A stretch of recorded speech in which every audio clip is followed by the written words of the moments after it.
જય જય શ્રી કૃષ્ણ. અમુક બહેનોની એવી ફરિયાદ છે કે એમના પાર્ટનર એટલે એમના પતિ એમના સાથે ભક્તિમાં નથી જોડાતા.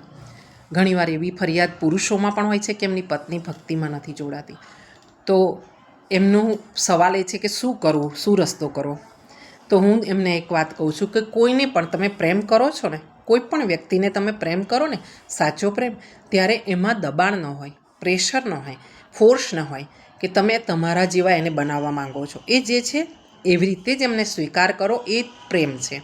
અને પછી ધીરે ધીરે તમે તમારા પરિવાર માટે એવું કાર્ય કરતા રહો, ભક્તિની સાથે સાથે ભક્તિ કરતા રહો. તમારી ભક્તિ અંતે જતાં દેખાશે એ લોકોને. અને સાથે સાથે ભક્તિ કરતાં કરતાં તમારા પરિવારને પણ એટલા જ પ્રેમથી સંભાળતા રહો, એમની પણ સેવા કરતા રહો. અને એમ કરતાં એક દિવસ એમને પણ તમારી ભક્તિ સાચી હશે ને તો રંગ લાગશે. તમારા પાર્ટનરને પણ, તમારી પત્ની અથવા તમારા પતિને પણ ભક્તિનો રંગ લાગશે. કારણ કે ભક્તિનો રંગ બહુ પાક્કો હોય છે, એકવાર જડે પછી ઉતરતો નથી. તો ચિંતા ના કરશો, ફોર્સ ના કરશો, પ્રેમથી.